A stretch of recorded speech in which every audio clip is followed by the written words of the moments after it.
Падъем у 5 гадзін раніцы, з 7 до 9 першая трэніроўка, потым заняткі ў школе, а з 15 до 18 яшчэ адна трэніроўка ў басейне.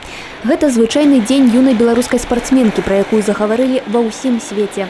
Беларуска прывезла на радзіму 5 залатых узнагарод з адкрытага чэмпіянату Латвіі па плаванні, які завяршыўся 3 сакавіка, а таксама новы рэкорд. Настасья Шкурдай перапісала нацыянальнае дасягненне на дыстанцыі 100 метраў на спіне, у той час як рэкорд Александра Герасимени быў непераможны з 2011 года. Я тоже как-то отнеслась к этому спокойно. Я не думала, что вот это рекорд Александра Герасимени. Я просто относилась, рекорд Беларуси. Моя цель это не побить какой-то рекорд Беларуси, моя цель гораздо выше. Это, во-первых, улучшать свои результаты, а рекорды Беларуси это просто прилегающее к моим результатам. Тем более Александр Герасимени ведущий спортсмен больше на спринте 50 метров и на кроле больше на 150. Поэтому я думаю, что ничего здесь такого нет. Анастасія ўжо ў 14 гадоў не проста выканала, а перавыканала нарматыў майстра спорту міжнароднага класа на дыстанцыі 50 метраў батэрфляем і стала самым маладым майстрам спорту міжнароднага класа ў гісторыі айчыннага плавання.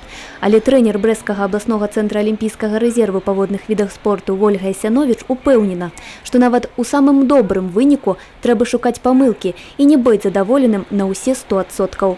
Толькі такім чынам можна рухацца далей. Ничего такого неожиданного не было. Мы сделали хороший сбор.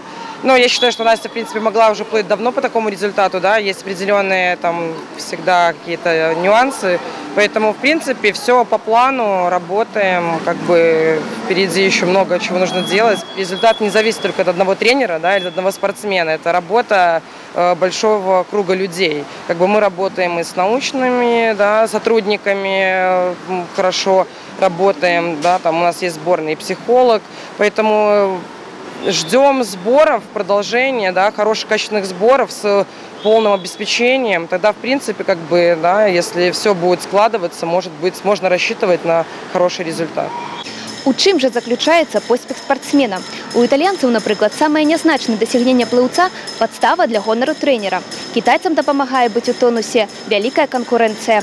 А дзе знаходзяць матывацыю беларускія спортсмены? Для меня мотивация главная – это подумать, что я очень много поработала перед этим. Мотивация – то, что я хочу показать, осуществить свою работу, чтобы показать себе, что я не просто так уставала на тренировках, переступала через себя. Вот это моя главная мотивация. Часу расслабляцца ў Насці няма, бо гэты сезон будзе доўгім.